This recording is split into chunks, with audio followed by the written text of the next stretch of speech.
dihay usa ka bata no sige siya hangad ngadto sa langit no. Tungod kay iya nakita na amaze siya sa nang eroplano nga iya nakita no. Siguro mao na usa sa mga panahon nga kita mohangad sa langit no? Pero sa wala pa'y sugang nagitamnon ana usab mohangad kita no. Ma-appreciate nato ang kanindot sa buwan, ang mga bituon, mga formation sa mga bituon ug uban ta. Pero karon wa na siya no. Murag diliin sa to atungod kay bisita sa cellphone. So makaigsunan karong adlaw atong gisaulog ang solemnidad sa pagsaka sa langit sa ato ang Ginoong Hesukristo. Ya unsa may nahitabo sa ato ang unang pagbasa no. Ngadiin diha sa atong unang pagbasa nagpahinumdom kanato nga dili kita angay nga magpadayon sa paghangad sa langit aron pangitaon si Hesus. Ato ang hinumduman nga siya ania uban kanato kanunay ang mga apostoles o ang mga tinud-an gisagunan sa pagsangyaw sa maayong balita ngadto sa tibuok kalibutan. Ug mausab kana ang dakong hagit para kanatong tanan no? Ang pagsangyaw sa ebanghelyo, ang pagsangyaw sa pulong sa Dios. Atong isangyaw si Kristo nga nagpakatao, nagtudlo, nagpasakit, nagpakamatay, pero sa ikatulong adlaw nabanhaw siya. Atong isangyaw ang mga pagtulunan sa simbahan. No? So kanindot kaha po diha sa ato ang mga paggamit og cellphone no? Instead nga mga fake news no? Nga mulaik na yun ta i-share ang maayong balita unta ngadto sa uban no? Nga kinahanglan nining mga fake news karon no? Daghan kaayo plus kana mga gibugna sa AI no? Artificial intelligence no? So ang uban nagdahom nga tinuod no? So mao kana siya makaigtan hinaut critical kita diha sa atong pagunahuna nga sakto nga mensahe nga ato ang i-share ug ato ang i-live ug atong ipadayag ngadto sa uban. Sa ikaduhang pagbasa makaigsunan sa sulat ni San Pablo ngadto sa taga-Efeso, si San Pablo nagampo nga si Hesus maghatag sa iyang katawhan og kaalam aron ang ilang mga mata ug salabutan malamdagan siya. Ang lain nga mensahe nga si Hesus labaw sa bisan unsa o bisan kinsa nining kalibutan. Siya ang pangulo sa tibok simbahan, ang katawhan sa Dios. Kung magigsuna sa itong mga Kristiyano, tibuok ang atong paglaom nga anaa ato ang atong nakagamot nga kumpiyansa mahitugot sa ato ang umaabot. Ang pagsaka sa langit sa Ginoo mao ang iyang katapusan nga pagbiyahe o paglarga. Siya mulakaw o biyaan ang iyang mga tinud-an, ang mga apostoles o ang iyang mga higala sa dinhi sa kalibutan o magsaulog sa paglaom. Si Kristo nga nakiguban sa mga tao o sa nakainlaing dapit gikan sa Jerusalem natapos ang iyang mga trabahoon o karon muadto sa langit uban sa iyang amahan nga dili na mamatay. Ang pagsaka sa langit ni Hesus naghatag kanato og paglili kun unsay mahitabo kanato sa destinasyon nga naghulat kanato. Kini nagpakita nga ato ang katapusang destinasyon mao ang langit, ang atong katapusang puloy-anan. Sa pagkawala ni Kristo, kita usab musunod kaniya kung natapos na ang atong pagpanaw nining kalibutan. Sa iyang pagkatao, si Kristo gihimo niya nga available nga moambit sa iyang kompleto nga kalipay nga ang kamatayon dili makahimo sa pagbalda niini. So mao kana siya no.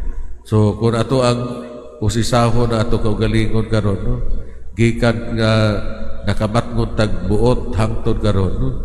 Kumusta man ka kung mamatay kita no? Makasulod ka kita sa langit no? O anaa makaapil ba kita sa dakong kumbira nga giandam sa ato ang amahan uban ni Kristo. So mao kini makaigsunan ang malipayong paglaom nga safe kita og sigurado nga angkla para sa ato ang kinabuhi.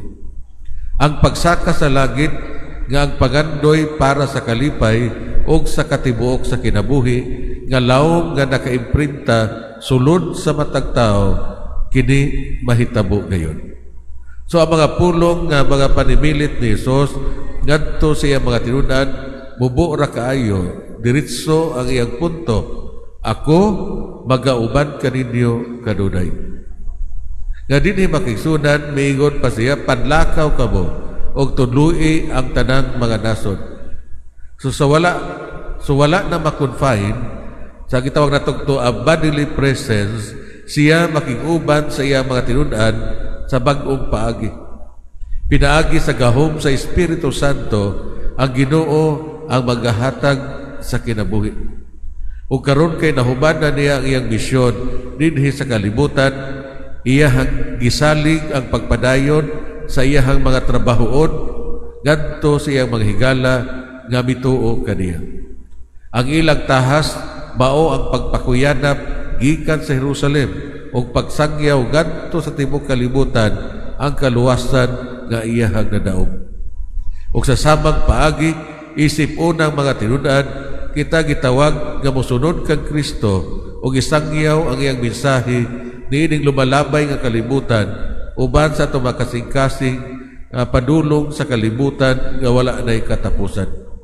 Ang unang manindot nga dapit nga ato ang angayan sugdan mao ang ato ang kinabuhi nga naa sa maayo nga pagkahulma. Ang mga buhat mas daghan nga musulti kaysa mga pulong. No? Kita nagdala sa misyon ni Kristo kung kinsa kita o unsa nga ato ang mga gipamulong. No? So mao ka na usab unta no? Nga conscious ta niya na kung unsa mga mapulong ato ang gibuhian o ang ato ang mga gihibuhat haom diha sa kabubuton sa Dios o diha sa makasuguan sa Dios.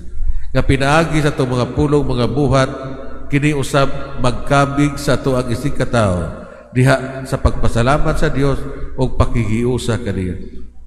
Kung ang gugma sa Ginoo na sunog na diha sa itong makasing-kasing, ang mga tao makakita gikan sa itong kalipay nga kinabuhi maayo adunay padulgan o nindot puyan. Atong gisangyaw ang mga miti ni Kristo diha sa itong mga kasilinganan pinaagi sa itong mga maayong paningignan. Ang matinunanon nga gugma sa bana para siyang asawa nagsulti sa kapiktibo, sa kaminyoon o sa pamilya kaysa bisan unsa nga sermon. No? So mao na siya no? Na ubang mga batanon madasig sila no? O andamo nilang kaugalingon sa pagdawat sa sakramento sa kaminyoon. Tungod kay nasinati kini nila diha sa ilahang pamilya, diha sa ilang ginikanan o diha sila mga kasilinganan. No? Pero kung ang usa ka pamilya o ang usa ka relasyon sa managtiayon, sukwahi no? Ang gugma tungod kay ana ang pagdagmal, domestic violence no? Sa bana gato siyang asawa o asawa gato siyang bana o diha sa mga anak wa gayoy mulahutay no? O mahitabo hinuon single parent no? Single mother no? Sa ato pa dili mo commit tungod kay anaa ang daghan nga mga gitawag nato nabuak nga relasyon tali sa managtiayon. Kung wala si Jesus makaigsunan, kita ang mahimutang sa sentro sa entablado nga bisig kaayo nga atong makaugalingon isip iyang makaayong makabot ang iyang mainitong katawa ug ang iyang maayong mga pulong ang pagsaka sa langit nagpadayag sa mga trabahoon nga atong buhaton aron kita mahiuban kang Kristo hangtod sa hangtod. So ang atong agianan sa himaya walay lain maura ang pagsaksi sa Ginoo pinaagi sa pagpasan sa atong krus ug mosunod sa iyahang mga lakang, sa iyahang mga tunog. Hinaot ta. May nagpalihog to baguhon atong pagtuo.